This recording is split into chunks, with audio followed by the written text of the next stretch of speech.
여론조사를 한번 볼까요? 사실 지금 헌재에서 24일까지 심리하고 그 후에 이제 결론 내리겠다 했으니까 전반적으로 정가의 분석은 3월 9일 정도면 탄핵 심판의 결과가 나오지 않겠느냐인데요. 그때까지 이제 지지율이 어느 정도 어떤 흐름으로 가느냐와 탄핵 심판의 결과가 나오고 나서 인용이냐 기각이냐에 따라서 어떻게 판이 흔들릴 것이냐도 있는데 현재 추세는요. 이제 가장 그 여론조사 양당이라고 볼 수 있는 리얼미터와 갤럽의 여론조사를 지금 어제 오늘 해서 지금 나온 게 있는데 전체적인 흐름은 갤럽은 우리가 지난주에도 안희정 지사의 돌풍 뭐 이런 느낌이었는데 최초로 사실 갤럽 조사에서는 안희정 후보가 20%를 돌파해버리는 네. 그런 현상이 나타났고요. 그리고 리얼미터 조사에서는 여전히 문재인 후보가 반기문 귀국 이후 그 전부터 해가지고 거의 10주 가까운 연속 지금 1위를 달리고 있는 그런 결과가 나오고 있습니다. 어쨌든 여기서 우리가 들여다볼 게 안희정의 상승세. 안희정 후보하고는 상관없이 리얼미터의 3자 대결에서 말이에요. 문재인, 황교안, 안철수 이 대결과 안희정, 황교안, 안철수 대결에서 오히려 안희정 후보가 높은 결과로 나타납니다. 그래서 안희정 후보가 민주당 후보가 되면은 황교안의 지지율과 안철수의 지지율이 오히려 빠져요. 그런 측면이 있고요. 갤럽 조사에서는 안희정 후보가 유독히 또 갤럽 조사에서 많이 나오는 측면인 거잖아요. 20% 이상 돌파했다라고 하는 게 인터넷 여론조사라든지 인기투표가 아닌 상황에서 유력한 여론조사 기관의 조사에서 20%가 넘었다라고 하는 건 사실상 반기문 총장 정도의 지지율 정도를 획득한 거 아니에요? 일단 그렇고요. 전체적인 최근 조사의 흐름을 보면은 문재인 전 대표가 꼭 빠진다고는 볼 수 없는 어쨌든 1위 유지 내지는 경우에 따라서는 전반적인 야권 후보의 정도 차이는 있지만 뭐 상승 이거를 이제 그 포지션을 점하고 있고 그다음에 안희정의 상승세는 뭐 분명한 것 같고 그다음에 이제 그렇게 한 만큼 이재명 후보가 이제 손해를 보고 있는 것이 있는데 단 그거와 관련해서 참고할 수 있는 게 한 두 가지 정도가 더 있는 것 같은데 최근에 어떤 조사를 보니까 빅데이터 조사라는 것이 있더라고요. 그 빅데이터 조사에서는 문재인 1위 안희정 상승과 함께 이재명의 또 부활 내지는 복원 뭐 이런 표현까지 애매하지만 다시 약간의 반등세를 보이는 그게 있더라고요. 그러니까 그것은 제가 촛불 집회 끝난 이후에 현장에서 사람들 그러니까 그야말로 아주 정식 FGA라고까지 하긴 뭐하지만 직접 사람들께 물어본 이런 걸 놓고 본 것을과 결합을 해볼 때 실제로는 이재명 후보가 지금 이렇게 지표에서 빠진다고 하는 것보다는 저는 경선에서는 더 나올 가능성이 있다고 좀 보여져요. 그러니까 그 지지층의 성격이라든가 열성이라든가 결집도라든가 특히나 그 층이 모바일이라든가 이런 게 강하잖아요. 그래서 그것이 아마 지금 수치와 조금 달리 나타날 가능성이 있는 거 아닌가 하는 것이 하나가 보이고요. 두 번째로는 갤럽 조사의 구체적인 표를 저도 이제 방송하기 전에 직전에 막 봤는데 그걸 보니까 안 지사의 상승세가 한편 설명되고 또 이게 어떻게 과연 갈 수 있을까에 대한 어떤 성격이랄까 반대편에서 보면 한계라고도 볼 수 있는 그런 면이 또 하나 나타나더라고요. 그러니까 20대, 30대와 수도권에서 상당히 취약한 걸로 나타나더라고요. 그 보니까 안 지사의 그 지지층 표가. 말씀 잘하셨는데 그 지점 한번 짚고 넘어갈게요. 그러니까 지금 이 논란은 리얼미터하고 갤럽이 굉장히 뭔가 갤럽 자체가 안희정 지사를 밀어주는 듯한 그런 여론조사 결과가 있고요. 그렇다 보니까 이제 이게 민주당 경선 선거인단 모집에 있어서도 역선택이 이제 예전 같으면 뭐 이재명 시장이 두각을 나타내고 있을 때는 사실 역선택의 문제가 별로 없었어요. 저쪽 사람들이 생각했을 때 이재명이 되나 문재인이 되나 자기들이 폭망하는 것은 별로 의미가 없기 때문인데 안희정의 등장으로 인해 가지고 지금 안희정의 지지율이 순수하게 민주당과 민주진보 세력의 편향, 박근혜를 지지하거나 정권교체가 어려워진 보수층들이 대거 안희정을 지지하고 있는 게 아니냐. 이런 논란으로 지금 확대가 되고 있는 상태거든요. 매트리스를 잘 만드는 전문 기업 쇼앤침대가 만드는 내 신발성 매트리스. 필바운드 깔창. 고급 실리콘 소재라서 많이 걸어도 발이 아프지 않아요. 162개의 에어 기둥이 발 모양에 맞게 설계되었습니다. 에어 펌핑 작업으로 온도와 습도가 유지됩니다. 포도 선물, 임산부, 성장기 청소년, 발이 아프신 분에게 아주 효과가 좋습니다. 필바운드 깔창은 구두형, 스포츠형이 따로 있습니다. 믿고 쓰는 딴지 마켓에서 판매합니다. 산악회, 각종 스포츠 동호회 등 단체 문의는 031-922-3374로 문의주세요. 검색창에 필바운드 또는 필바운드 깔창을 검색하세요. 와, 이거 누가 만들었냐? 쇼인 침대가 만드는 내 신발성 매트리스. 아기 돌잔치, 결혼식 답례품, 단체 기념품 등 이 세상에 없는 것도 맞춤 가능하다는 갤러리 기프트. 새날의 많은 애청자들이 이곳에서 단체 선물을 제작하였고 사장님의 헌신적인 노력 덕분에 감동했다는 피드백을 보내주셨습니다. 연대를 실천하시는 애청자님들과 욕 대신 감사하다는 말을 듣게 해주신 사장님께 감사를 드립니다. www.gallerygift.co.kr 1666-5404 힐링 베개가 뭔 줄 알아? 꿈나라 베개. 베개라고는 불려지지만 지금까지의 베개와는 차원이 아주 다른 치유의 역할을 하고 있습니다. 토르말린, 황토, 게르마늄5옥, 소나무 성분이 들어있다고 하네요. 꿈나라 베개. 신전제까지 통째로 세탁이 가능합니다. 공기 비타민, 음이온으로 숙면에 도움을 줍니다. 꿈나라 베개는 근화 신소재 제품을 온라인상에 독점 공급하는 업체입니다. 건강을 위한 선물이 최고죠. 잠이 보약이니 숙면을 선물하세요. 목과 허리를 편안하게 해주는 꿈나라 베개. 충청에서 지금 이제 지난 여론조사에선 3% 뒤졌는데, 그러니까 31대 27인가 4% 정도 뒤졌는데 이번에는 10% 앞섰어요. 문재인 후보하고. 그다음에 이제 안지사가 앞섰다는 네, 뜻이죠? 10%. 네. 그러니까 10%가 충청이 10%가 앞섰고요. 24%대 34. 그리고 이제 호남이 그때 이제 고정화됐어요. 호남이 그 31대 21로 고정됐고, 그 다음이 이제 50대 이상에서 안지사가 5% 정도 앞섭니다. 그리고 60대에서는 11% 앞서는 걸로 나와요. 지금 50대 이상에서. 그러니까 그 22%의 그 지지층이 충청과 50대 이상의 이제 이 바른정당. 그러니까 세대로 보면 그런데 정치 성향으로 보면 바른정당과 자유한국당 쪽의 네. 지지층에 그러니까 적어도 정서에서 상당히 이동한 폭이 네. 있어서 네. 저게 과연 경선 결과에 어떻게 영향을 미칠지는 그다음에 조금 아직 저는 더 뭐 봐야 되는 거지. 그러니까 이제 국민의당, 바른정당, 자유한국당에서 이제 앞섰는데 여기서 이제 질문 문항이 약간 좀 갤럽은 이렇게 물어요. 올해 대통령 선거가 있습니다. 귀하는 누가 다음번 대통령이 되는 것이 가장 좋다고 생각하십니까? 가로열고 특정인을 답하지 않은 경우 현재 거론되는 인물 중 누구에게 조금이라도 더 호감이 갑니까? 이 차이는 굉장히 네. 다르네요. 누구를 그다음에 찍으시겠습니까가 아니네요. 호감이에요. 그 다음에 이제 리서치뷰 같은 경우는 그 민주당 대통령 후보로 누가 가장 적합한 사람이라고, 그러니까 적합한 사람은 누구라고 생각합니까? 그러니까 적합도 조사고 호감도 조사예요. 그래서 그 질문 문항을 2번 묻는 거죠. 조금 더 호감이 가는, 그렇기 때문에 조금 높게 나올 개연성이 있다는 거고요. 그 다음에 이제 선거인단 모집 과정에서 지금 이제 국민의당이나 아니면은 저희 정당과 정체성이 다른 정당에서 들어온 것에 대해서는 이 경선인단이 정당을 보고 하는 건 아니기 때문에 들어올 수 있다고 보는데 저는 좀 미미할 거라고 봅니다. 왜냐하면 바른정당이나 그 국민의당, 자유당의 그 당원들이 개인적으로 뭐 들어오는 분들 적극적으로 참여하겠다라고 들어올 수 있는데 이거는 사실은 조직이 작동하지 않으면 그분들은 잘 안 움직인다고 봐야 되잖아요. 우리가 이제 태극기 부대도 조직 동원이잖아요. 뭐 2만 원, 5만 원, 심지어 15만 원까지.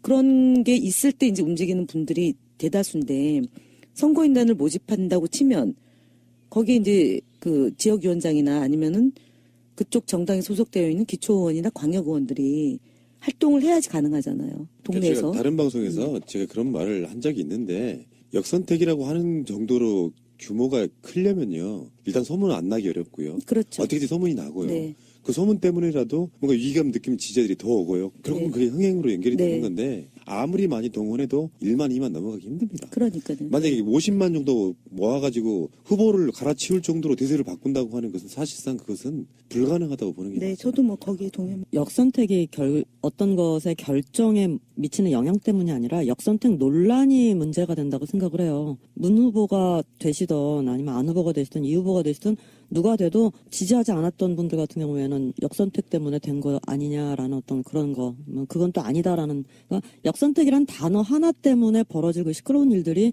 저는 사실 더 우려스러워요. 엄격하게 따지면 가치 중립적으로 본다면 국민 경선이라는 링을 열어놓은 상태에서 어떤 이유로든 참여하는 분들에 대해서 역선택이라는 일종의 브랜딩을 하는 건 사실은 조금 안 맞아요. 모순이에요, 모순. 문제가 네. 있어요. 그러니까 평소에 참여하지 않던 층이 참여하는 거죠. 다만 그것을 정치 공작적으로 또는 선거 방해를 하려는 그런 세력이 있다면 또는 그런 실제 구체적인 행위가 있다면 그거는 딱 잡아내야 되는 것인데 어떤 층을 역선택이라고 낙인을 찍거나 아니면은 어떤 후보가 역선택 층의 지지를 주로 받고 있는 것을 이렇게 되면 사실 서로 굉장히 부담스러운 얘기예요. 그러니까 예를 들면 지금의 민심은 1,000만 명이 넘어서 지금 15차례 촛불 민심이잖아요. 이분들이 박근혜를 지지했어도 지금은 탄핵이 돼야 된다라고 주장하면서 촛불 집회에 참여하잖아요. 지지하는 정당이 바른 정당일 수도 있고 그동안 그다음에 그 자유당일 수 있지만 이번 대통령만큼은 정권 교체를 해야 된다 또는 적폐청산을 해야 된다고 생각하고 더불어민주당에 그 선거인단으로 등록해서 들어오는 것은 환영할 일이죠. 그렇죠. 네. 그것 자체가 민의라고 생각이 들고요. 결국엔 해결책이 하나 있다면 역선택은 다음 대선이나 이럴 때는요. 그 원래 취지대로 완전 국민 경선을 모든 당이 한날 하게 되면 아무런 문제가 없이 그냥 그 상태가 되는 그렇죠. 거예요. 예. 오픈 프라이머리 네. 하는 거죠. 네. 그러면은 이제 그 이야기를 잠깐만 해보실까요? 그들 나름대로 희망사항이나 바람이라고도 할 수 있겠지만 김종인 전 비대위원장 이분은 굉장히 바지런히 돌아다니시는 것 같아요. 아니 이분 성함을 내가 아직도 들어야 돼요. 아나 정말. 아니, 그러니까 김종인 이 양반 그래서 비문계 손학규 등등의 정말 경계를 넘나드는 이분이 안희정 지사와 연대를 해서 문재인 대선을 꺾어보겠다는 그런 분위기가 아직도 감지되고 있다. 정치권의 설왕설래인데 이게 얼마나 국민 마음으로 움직여서 그게 파괴력이 있었고 사실 당사자인 안희정 지사가 받아들일지는 모르겠습니다만 이 부분에 대해서 어떻게 생각하세요? 민주당 경선에서의 연대가 될 수도 있고요. 그들 간에 이렇게 어떤 세력 규합의 연대가 될 수도 있고. 김종인 대표 문제는 여러 가지 면으로 볼 수 있는데 하나는 어쨌든 최근에 이야기되는 것은 이미 당을 나가서의 제3지대로부터 점점 좀 그것이 이제 차단되어지는 이 과정을 밟아온 거 아닙니까? 그래서 그 움직일 수 있는 행동 반경이 점점 좀 좁아져서 당 내로 다시 복귀했다라는 측면이 이후에도 어떤 다른 돌발적인 것이 있으면 모르겠지만 라는 면이 오히려 한편 있는 것 같고 그러니까 즉 그만큼 다른 방식으로 움직일 수 있는 가능성이 이제 사실상 줄어들었다는 면이 오히려 하나가 있고요. 가출 시도를 했으나 용돈이 없는 관계로 다시 돌아오게 되는 그래서 가출했는지도 모르는 아유, 하룻밤 안 자고 왔기 때문에 또 한편 이제 당내 경선으로 들어왔을 때 선거라는 것은 이런 표든 저런 표든 한 표가 중요한 것이기 때문에 그런 과정을 통해서 일정한 세력화를 통해서 본인의 이 영향력을 과시하거나 보일 수 있는 그런 행보나 말씀을 하시는 것 또한 굉장히 이해가 가고 그리고 세 번째로 실제로 본인이 누구를 딱 밀어주는 행보를 할 것인가 이거는 그 또한 최근까지의 이렇게 흐름이 다 전반적인 정세와 지지율의 영향을 받은 것과 마찬가지로 이후에 전체 두 후보의 판세가 어느 정도 갈 것인가라는 것을 보면서 결정될 거라는 측면이 하나 있고요. 역으로 안 지사의 입장에서 봤을 때 만약에 김종인 대표라든가 이런 분이 내가 지지를 한다라고 한다면 어떻게 될 것인가. 아니 누가 듣고 지지를 하면 나쁠 거는 없는데 근데 그거는 양면이 있을 것 같아요. 의문의 일패일 수도 있습니다. 원하지 않았으나 그 지지를 얻음으로써 이미지에 이상한 스크래치가 나게 되는. 그러니까 아까 그 나경원 옆에서 사진 찍힌 것만으로도 그거지 지금. 그러니까 그것이 좋을지 아닐지는 오히려 더 애매해질 수도 있기 때문에 저는 좀 최근에 팟캐스트나 아니면은 저희 민주종편 TV에서 약간 내기성 이제 진단을 하면 늘 소수자 편에 서거든요. 저는 이분이 김종인 전 비대위원장이 보면 5번에 걸쳐서 비례대표 국회의원만 하시잖아요. 일단 막판에 박근혜 대통령 후보 시절에도 보면 2011년도에 경제민주화라는 책을 써서 뭐라 그럴까 헌정책이라고 그래야 되나요? 박근혜 후보를 위한 책을 써요. 2011년도에.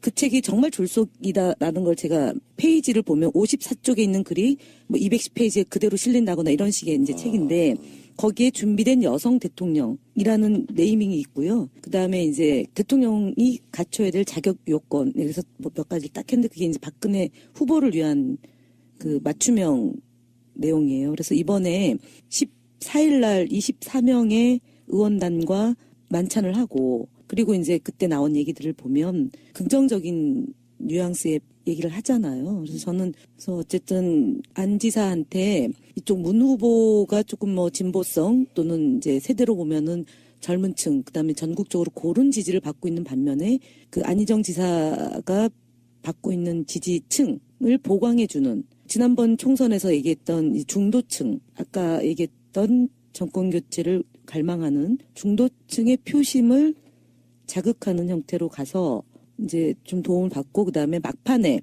결선 투표를 만들어서 결과를 뒤집으려고 하는 결과가 대세론 없다라고 얘기하면서 그런 전략을 구사하지 않을까 일정하게 먹힌다라는 쪽에 그러니까 먹힌다라는 건 결국은 이제 안지사 측에서 원코 안코를 떠나서 결국은 연대가 될 것이고 네. 지지를 할 것이고 결선이 될지 안 될지 하는 거기에 표에 영향을 미칠 것이다. 네. 그 말씀이죠. 네. 플러스로 영향을 미칠 것이다. 표에는. 갤럽하고 김종인과 결이 아주 비슷한 것처럼 보이는 게 일종의 김종인의 이관계 같은 거거든요. 김종인은 초기 이재명 시장 한참 떠오를 때는 이재명 시장에 대해서 굉장히 극찬하면서 이렇게 띄워주고 그러면서 지금은 이제 안희정 쪽으로 이렇게 붙는 모양새처럼 보이는데 갤럽이 아까 지금 문구를 보니까 좀 확신이 오네요. 그렇지 않아도 그것에 대해서 분명히 문구가 다르기 때문에 지지율이 약간 다르게 나오는 측면이 있잖아요. 누구를 찍으시겠습니까와 누구에게 호감이 가십니까? 요 느낌은 완전히 다른 거기 때문에. 두 번 묻는다니까요. 네. 투표는 두 번 하지 않습니다. 만약에 우리 쪽 진영이 정권을 뺏길 게 확실시되고 우리 쪽에는 후보도 없고 한데 저쪽 후보 중에 나는 저쪽 입장에서 말하는 거예요. 저쪽과 연대도 하고 이분들을 받아들이겠다라고 하는 후보가 있다면 당연히 호감 가죠. 이재명 같은 경우는 정반대로 싫겠죠. 완전히 비호감이 되는 거죠. 척결해버리겠다 네, 싶으니까. 네. 적폐청산, 구속 막 이렇게 가니까. 근데 그런 이관계를 너무 잘 구사하시는 분이 지금 보니까 그런 비례대표 5번 하셨습니다. 김종인 씨가 사실상의 갤럽의 사실상의 실소유주가 아닐까. 왠지 왜 이렇게 결이 비슷하냐. 우리 김현 의원님은 결과적으로는 그런 안지사 측에서 그거를 요구하거나 아니면 서로 합의하거나 하지 않으면 그걸 연대라고 표현하는 건 상당히 무리가 있어요. 그렇죠. 근데 어쨌든 표가 이렇게 같이 이렇게 간다, 모여진다라고 보고 그렇게 해서 결과적으로는 어쨌든 현실 경선에서는 표에 플러스가 있을 것이다 이렇게 말씀하셨는데 저는 만약 그렇게 된다면 전체 결과의 승패를 뒤집는 플러스가 될 것인지는 저는 단정하기 어렵다고 보는 편이에요. 네네. 단정하기 저는 어렵다고 보는 편이고 단정하기 어렵다는 말은 무슨 뜻인가요? 더 결집할 거다라고 얘기하는 거죠. 그 표가 플러스가 된다라는 것은 선거는 마지막에 이겨야만 의미가 있는 거잖아요. 안지사가 이거를 뒤집어야 의미가 있는 거 아닙니까? 근데 과연 뒤집는데 플러스가 되는 결정적으로 도움이 되는 것일지에 대해서는 조금 좀 의문이 있다고 저는 보는 그러니까 요 흐름은 이렇게 추정해 볼 수 있어요. 마치 선처럼 인식이 되는 야권의 드라마틱한 경선에 대한 일단 판이 하나 있고요. 그 판을 그려놓고 누군가가 계속 문재인 후보만큼 떠오르지 않으면 분위기가 안 뜨잖아요. 그럼 분위기를 뜨게 만들어주면 이런 게 있을 수 있거든요. 물론 민주당 경선 흥행이 되겠지만 진짜로 그 판을 뒤집고 싶어하는 사람들 입장에선 문재인의 지지율의 3분의 2 정도 차가는 지금 딱 이 상태가 이거거든요. 문재인 33, 안희정 22예요. 그러면 나머지 결선 투표까지 가게 되면 이거 뒤엎을 수도 있겠네라는 희망을 주게 되면 대거 진짜로 역선택이 들어올 수 있는 부분도 있다라고 보는 건데 이 분위기를 만들기 위해서 계속해서 지금 여론조사 기관 중에 어디인가는 그 분위기를 띄우고 있는 거라고 보는 거고요. 근데 이제 그 시도로만 끝날 것이냐. 왜냐하면 이쪽에 원래 주인인 사람들의 갖고 있는 그 반작용에 대한 또 반작용이 생김으로써 제가 봤을 때는 이것은 그냥 바람, 희망상으로 아직은 끝날 가능성이 높고요. 근데 이제 여기서 우리가 간과하지 말아야 될 것 중에 하나가 바른정당과 자유당의 후보가 지금 아직 노출이 안 됐잖아요. 의미 있는 후보가. 그래서 시간이 좀 필요한 거죠. 그들에게 정비할 시간이 필요하기 때문에 일단은 저희가 합치면 60%가 넘거든요. 3명의 후보의 지지율이 합치면 지금 갤럽으로 보면. 근데 이제 황교안이 할 건지 말 건지가 이제 포인트인데 진짜 없으면은요. 없는 상태에서 지금 이제 선거인단을 탄핵되기 3일 전까지 모집을 하잖아요. 그러면은 총력적으로 들어올 수 있어요. 네. 그리고 이제 저희가 경선 마지막 날까지 황교안이 권한대행을 한다고 치면 결집이 가능하죠. 네, 반대편의 결집. 그리고 그쪽 후보가 나오면 그쪽으로 샥 하면 되거든요. 썰물 밀물처럼. 이런 게 내 문제가 아니고 관전만 하는 무슨 경마 이런 걸로 본다면 재밌는데 내 문제이기도 하기 때문에 살이 떨려요. 그리고 또 하나가 이제 종편에서 보면은 이제 재밌는 뉴스가 별로 없잖아요. 그렇다고 더불어민주당의 1, 2위를 놓고 흥행만 얘기하면 종편의 시청자층이 주로 바른정당하고 그다음에 이제 자유당인데 이분들이 볼 때 김종인 같은 분의 이 당 안에서의 분란 이런 게 정말 재밌는 소재이죠. 그럼 이분이 독일에서 들어오면 많이 출연하지 않을까 저는 그렇게 봐요. 그래서 경각심을 가져야 되는 거예요. 다 동의인데 저는 만약에 어떤 형태로든 연대 내지는 하여간 이렇게 한 진영으로 인식되는 형태의 정치적인 구획 정리가 된다면은 그러면은 안지사의 정치적 색깔이 조금 더 명료해져 통합이잖아요. 버리는 노장청 조화 뭐 이런 그렇죠. 거니까 시대 교체, 그런 측면이 정권 있을 수 있고. 교체라기보다는. 네. 근데 그것이 민주당 경선에서 플래시가 될지는 전 여전히 회의를 갖고 있다 이 말씀이에요. 제가 김단장님께 재밌는 질문 하나 드려볼게요. 예 아니오로만 답해주세요. 네. 안희정 지사의 미모 라이벌이자 절친 최근에 안희정의 행보 있잖아요. 네. 보수 행보, 외연확장, 우클릭 이런 거. 요게 선거 과정상의 전략이라고 보십니까? 아니면 원래 안희정은 보수적인 사람이었다고 보십니까? 그건 예 아니오가 어디 부연 설명 없이 한쪽만 택해 주시면 되겠습니다. 어느 쪽에 가깝다. 원래 보수적이다는 아니지만 단순 선거 전략이 아닌 비교적 최근에는 생각이 이렇게 정리되는 것으로 보인다. 예. 저도 가장 이게 정답일 것 같네요. 가까이 본 사람들이 알지 뭘 그거를. 한 번도 대화를 나눠본 적이 없는 저로서는 판단할 길이 없는 그러나 속내는 그런 게 있어요. 표현이 좀 거친데 이제 우리들 입장에서는 아직도 우리 새끼 내 새끼라고 생각하니까 선거 전략으로 저러는 거겠지. 설마 정권을 잡으면 새누리당과 연대는 하겠어? 이런 정도는 생각 갖고 있는 거거든요. 그러니까 마음을 떠나보내는 것이 아니라 그래 새누리당이 차지해야 될 그 우클릭의 그 지점을 갖고 계시라 이렇게까지 아직 격려를 해드리고 싶은데 이게 이제 어떤 다른 생각을 하는 세력들에서 악용이 된다면 좀 문제가 있을 수도 있겠다라는 생각을 해보는 거죠.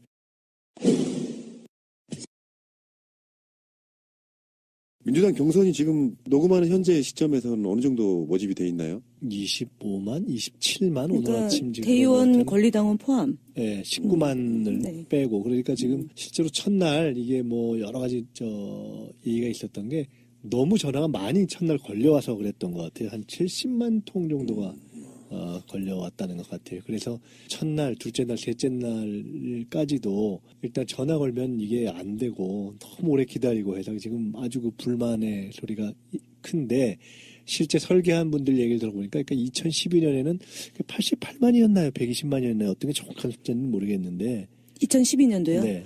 거의 뭐 100만 규모로 100만 정도 모집해가지고 70만 정도가 투표한 거죠. 그러니까 권리당원 포함한 게 뭐 어떤 것이 맞는지 모르겠는데 지금 100만 정도 수준이었을 거예요. 그것에서 더 갈 거를 예상해서 그때보다 이제 여러 가지 이 돌아가는 시스템의 스펙을 늘려가지고 전화 플러스 인터넷을 6만 플러스 2만 해서 한 하루 8만 정도는 안정적으로 굴릴 수 있는 그런 정도를 했던 것 같은데 전화가 처음엔 너무 와버리니까 이제 조금 지금 처음엔 문제가 생겼고 지금 하루 이틀 지나면서 점차 안정이 되는 것 같고 오늘 들어보니까 전화에도 뭐 보이는 ARS 이런 것을 다시 넣고 그다음에 필요하면 회선을 더 늘리고 그다음에 며칠 지나서 이제 20일 되면은 이제 젊은 분들이 더 용이한 이 공인인증서를 이용한 인터넷이 열리고 하기 때문에 이런 어떤 트래픽 현상은 빨리 해소가 될 것이다 이렇게 보고 있는 것 같아요. 그것은 민주당의 음모였습니다.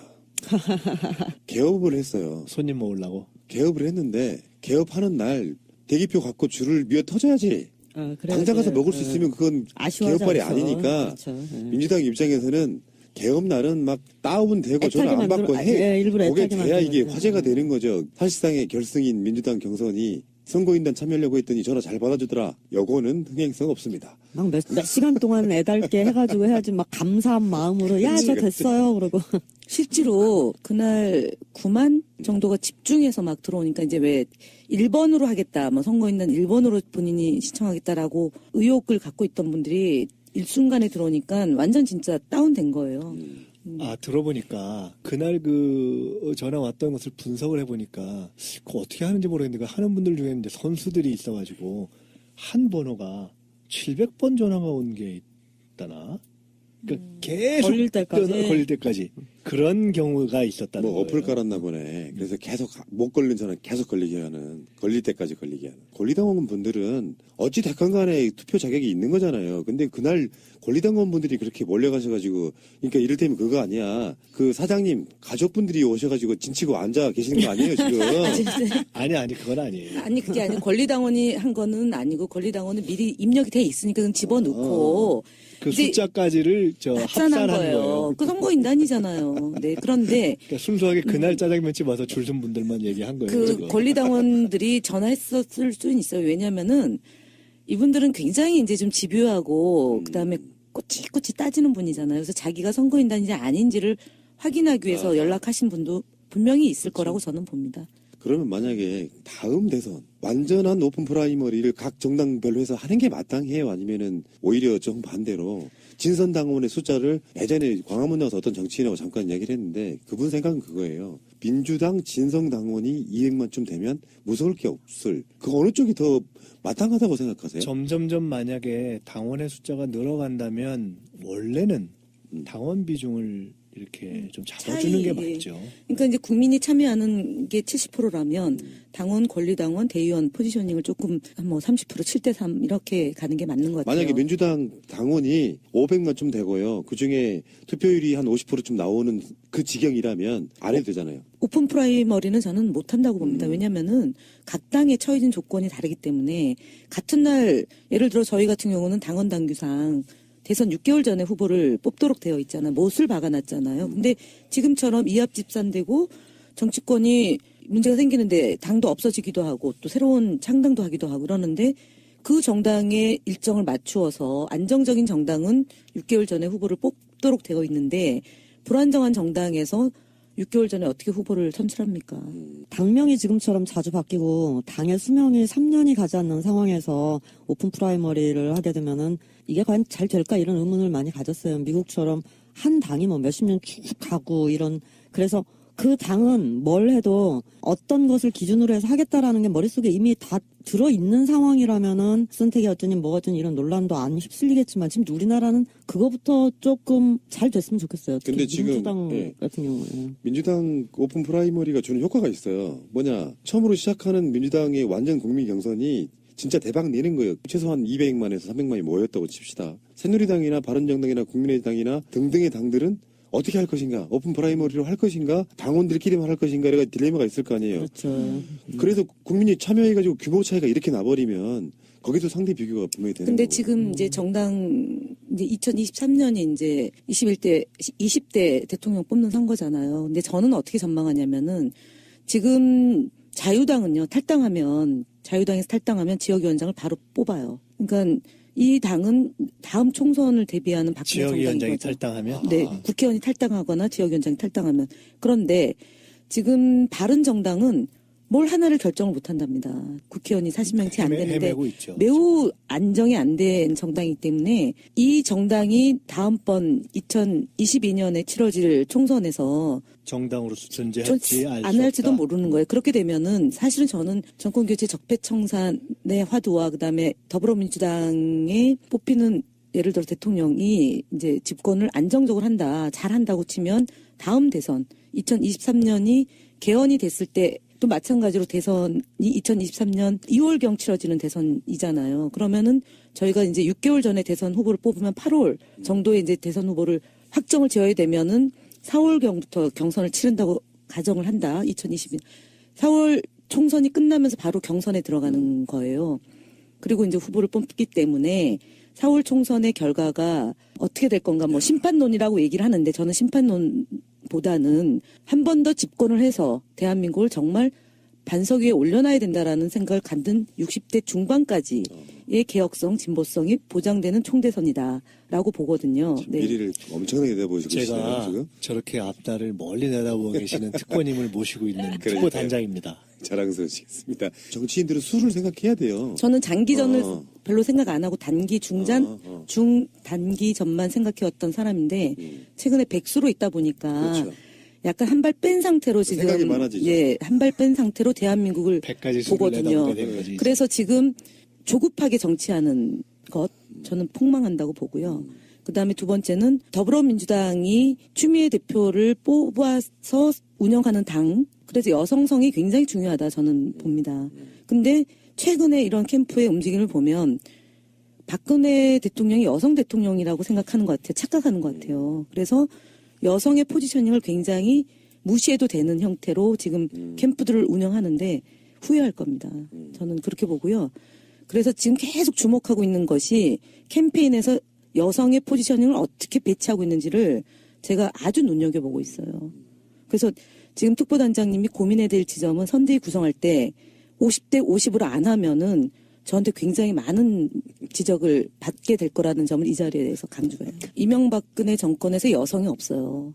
그러니까 활동하는 분들 중에 실력을 인정받은 여성이 없고 말 그대로 최순실의 휴화에서 말 잘 듣는 고분고분한 이쁜 여성들이 주도해온 거거든요. 그러니까 어느덧 남자들이 거기에 길들여진 거예요. 고분고분하고 이쁘고 말 잘 듣는 여성이 편한 거예요. 그래서 이전에 김대중 대통령과 노무현 대통령이 쌓아 올렸던 소위 말하는 여성 할당제나 그 여성이 각계각층으로 진출하는 것들이 안 된 점들이 아주 편안해진 거죠. 그러면서 남자들이 모든 걸 주도하는 그런 걸로 변질이 됐어야 된다. 우선 캠프와 선대위 구성에 있어서의 여성들의 참여를 확 높여야 된다. 일단 현역 여성 국회의원 숫자를 정확히 기억 못하는데 20-30명 정도의 지금도 저희 때 24명이었고요. 제가 이번에는 숫자를 헤아리질 않았는데 거의 뭐 비슷한 규모 30명가량 되는데 비례대표가 조금 한두 명이 줄었기 때문에 27, 8이지 않을까 싶어요. 그런 게 있죠. 역사라는 게 어느 날 갑자기 확 바뀌지가 않아요.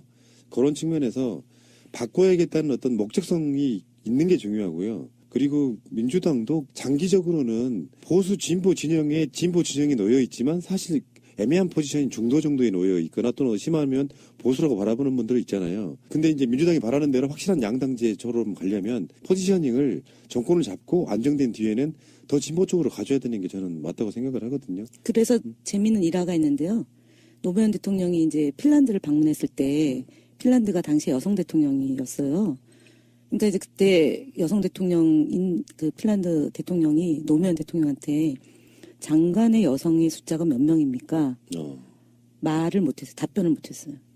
그때 장관의 여성 숫자는 여성부 장관 한 분이었거든요. 노무현 정부 때도 그런 시절이 근데 있었군요. 사실은 청와대는 비서관 행정관, 그러니까 뭐냐면은, 그러니까 오랫동안 박정희 정권, 그 다음에 이제 그 전두환 노태우 김영삼 정권 때 여성을 아예 정책 진출을 보장하지 못했잖아요. 그래서 김대중 대통령 때 겨우 한명숙 총리, 그 다음에 이제 비례대표에 30% 할당을 했고, 그 다음에 그 다음에는 5대5로 만들었잖아요. 비례대표로. 그래서 여성들이 그 정책으로 진출하는 시기가 그렇게 기간이 길지가 않은 거였던 거죠. 그러니까 노무현 대통령은 행정관이나 비서관으로 여성을 발탁할 수 있었어요. 왜냐하면 40대 후반, 50대 초반. 그 강금실 장관, 초대 이제 법무부 장관 됐던 것도 여성을 이제 정말 전진 배치시키려고 했던 눈물겨운 거였는데 그게 잘 안 되는 여성 인력 자체가 그렇게 크질 못했던 구조였던 거예요. 풀이 좀 약했어요. 그러니까 이제 저희가 가능했던 건 뭐냐면은 행정관에서 비서관으로 승진시키면서 또 정치적으로 그 경력 갖고 이제 정치권으로 진출할 수 있는 발판이 형성이 된 거거든요. 그러니까 저는 이제 이번에는 뭐냐면 각계각층의 여성들이 이제 30대 후반, 40대 초반에는 좀 이제 있을 거라고 보여요. 공직사회에서. 그래서 차관이나 아니면 이런 부분에서 그러니까 여성의 진짜 도드라지게 하고 있다라는 것이 인정될 수 있도록 저는 취해야 된다고 봅니다. 네. 알겠습니다. 뭐 재밌는 거는 지금 야당이 3개잖아요. 두 당의 당수가 여성이에요. 그러네. 네, 그렇죠. 그렇죠. 네. 예, 어떤 여성이 되는가가 중요한 거지. 여성의 숫자는 이제 계속 말씀드린 건 시대착오적이라고 생각합니다. 감사드리고 오늘은 이재용 구속이 가뿐하게 되니까 탄핵 심판도 일정이 완전히 나와버렸기 때문에 뭔가 이제 눈에 보이는 것들이 가시화되면서 상당히 가시화된다고 봐야 되겠죠. 그래서 뭔가 좀 아침에 출근할 때부터 굉장히 몸이 좀 가뿐했다는 말씀을 좀 드려보고요. 여기 계신 분 다 마찬가지가 아닐까 싶어요. 이 4월, 기운, 4월 26일이 대선. 이 기운 정확히 유지해가지고 일주일 후에 다시 뵙겠습니다. 네, 고맙습니다. 감사합니다. 예. 안녕히 계세요.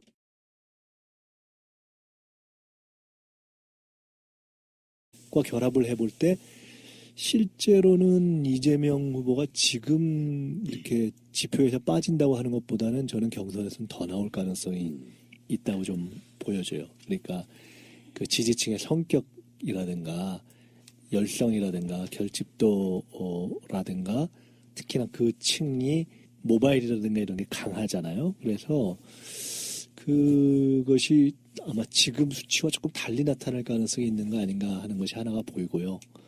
두 번째로는 갤럽 조사의 구체적인 표를 저도 이제 방송하기 전에 직전에 막 봤는데 그걸 보니까 안 지사의 상승세가 한편 설명되고 또 이게 어떻게 과연 갈 수 있을까에 대한 어떤 성격이랄까 반대편에서 보면 한계라고도 볼 수 있는데 그런 면이 또 하나 나타나더라고요. 그러니까 20대, 30대와 수도권에서 상당히 취약한 걸로 나타나더라고요. 그 보니까 안 지사의 그 지지층 예, 표가. 말씀 잘하셨는데 예. 그 지점 한번 짚고 넘어갈게요. 그러니까 지금 이 논란은 리얼미터하고 갤럽이 굉장히 뭔가 갤럽 자체가 안희정 지사를 밀어주는 듯한 그런 여론조사 결과가 있고요. 그렇다 보니까 이제 이게 민주당 경선 선거인단 모집에 있어서도 역선택이 이제 예전 같으면 뭐 이재명 시장이 두각을 나타내고 있을 때는 사실 역선택의 문제가 별로 없었어요. 저쪽 사람들이 생각했을 때 이재명이 되나 문재인이 되나 자기들이 폭망하는 것은 별로 의미가 없기 때문인데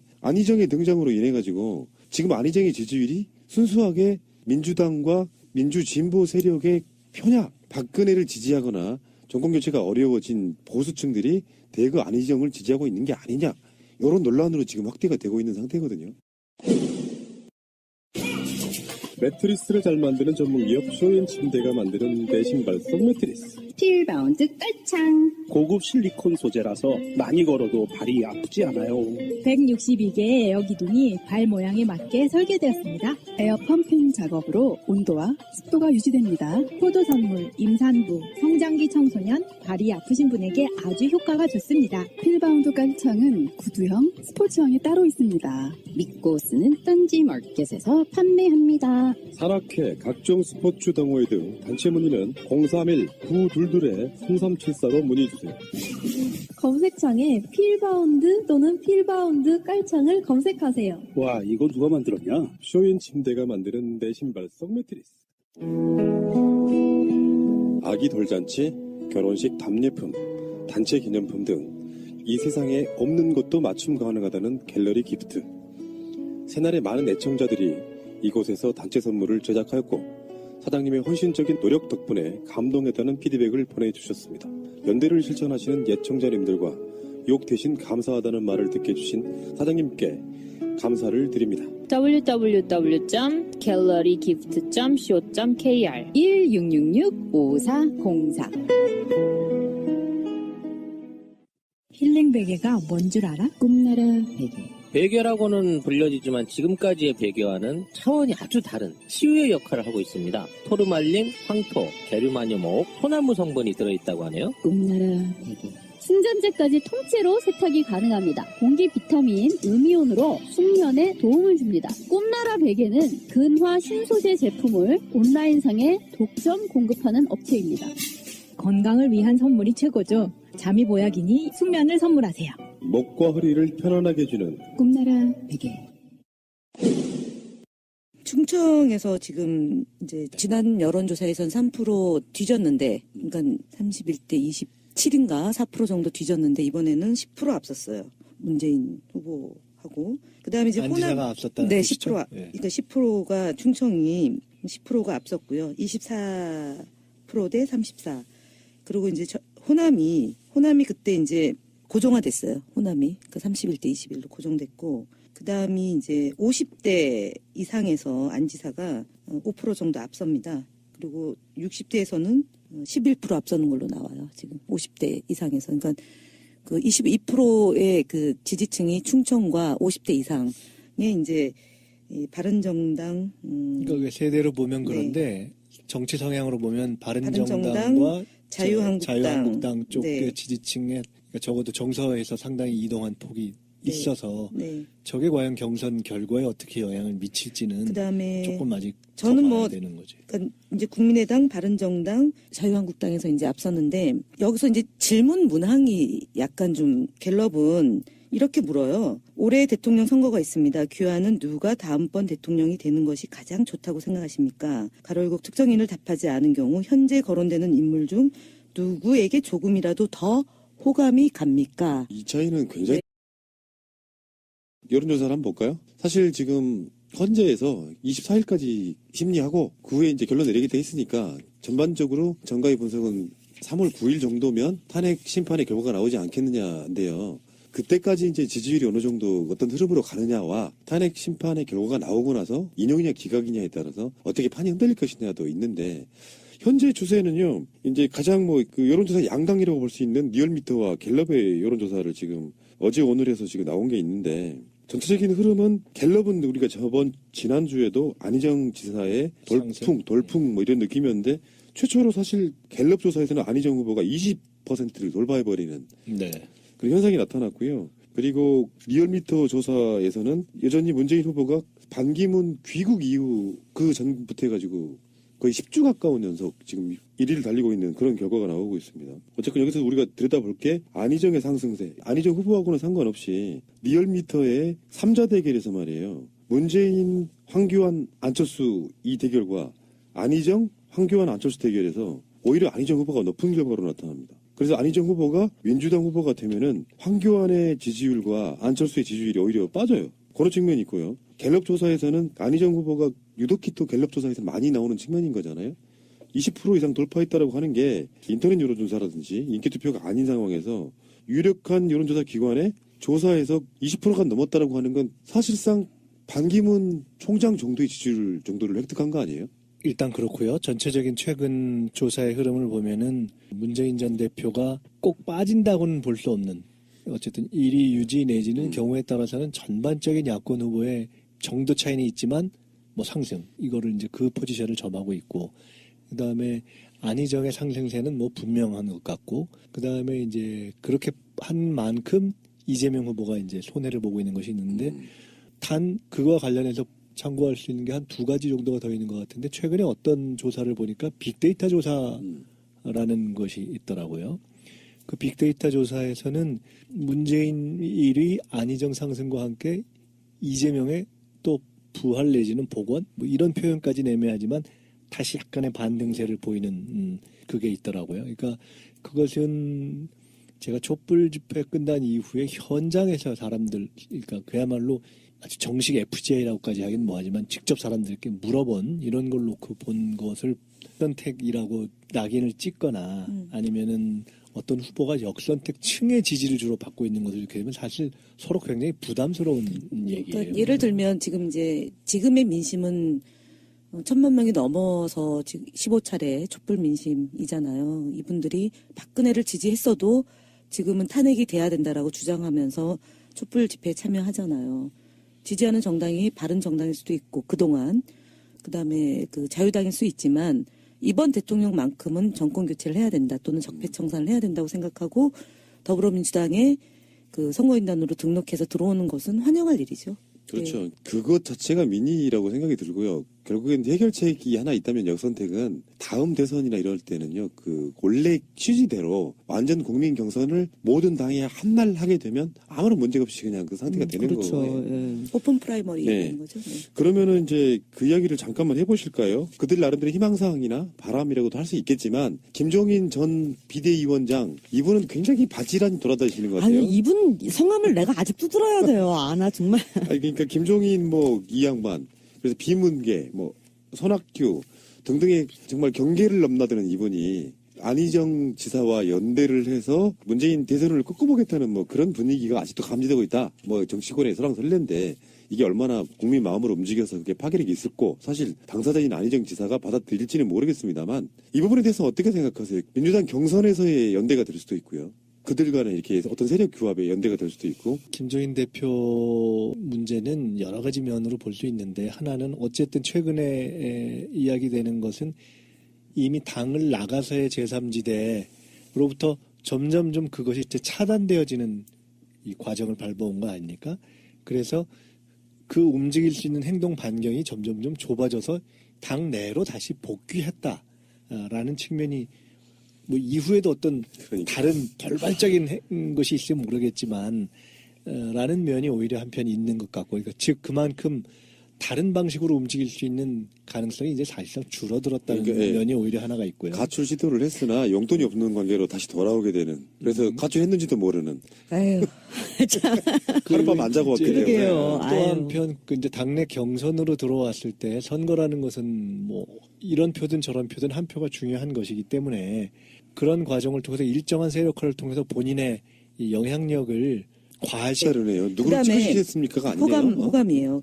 그 다음에 이제 리서치뷰 같은 경우는 그 민주당 대통령 후보로 누가 가장 적합한 사람이라고, 그러니까 적합한 사람은 누구라고 생각합니까? 그러니까 적합도 조사고 호감도 조사예요. 그래서 그 질문 문항을 2번 묻는 거죠. 조금 더 호감이 가는, 그렇기 때문에 조금 높게 나올 개연성이 있다는 거고요. 그 다음에 이제 선거인단 모집 과정에서 지금 이제 국민의당이나 아니면은 저희 정당과 정체성이 다른 정당에서 들어온 것에 대해서는 이 경선인단이 정당을 보고 하는 건 아니기 때문에 들어올 수 있다고 보는데 저는 좀 미미할 거라고 봅니다. 왜냐하면 바른정당이나 그 국민의당, 자유당의 그 당원들이 개인적으로 뭐 들어오는 분들 적극적으로 참여하겠다라고 들어올 수 있는데 이거는 사실은 조직이 작동하지 않으면 그분들은 잘 안 움직인다고 봐야 되잖아요.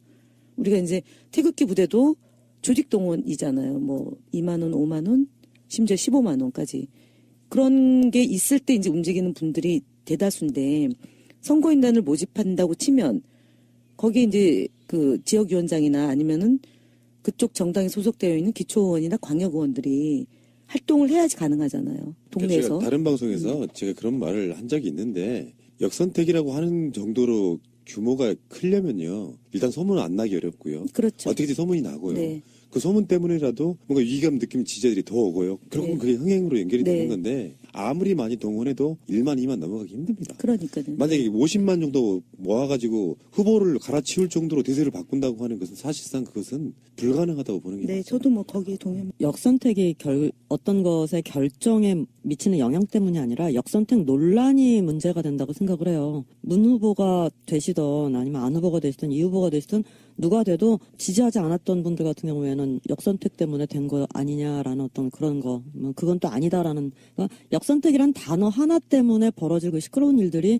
저는 사실 더 우려스러워요. 엄격하게 따지면 가치 중립적으로 본다면 국민 경선이라는 링을 열어놓은 상태에서 어떤 이유로든 참여하는 분들에 대해서 역선택이라는 일종의 브랜딩을 하는 건 사실은 조금 안 맞아요. 모순이에요, 모순. 문제가 네. 있어요. 그러니까 평소에 참여하지 않던 층이 참여하는 거죠. 다만 그것을 정치 공작적으로 또는 선거 방해를 하려는 그런 세력이 있다면 또는 그런 실제 구체적인 행위가 있다면 그거는 딱 잡아내야 되는 것인데 어떤 층을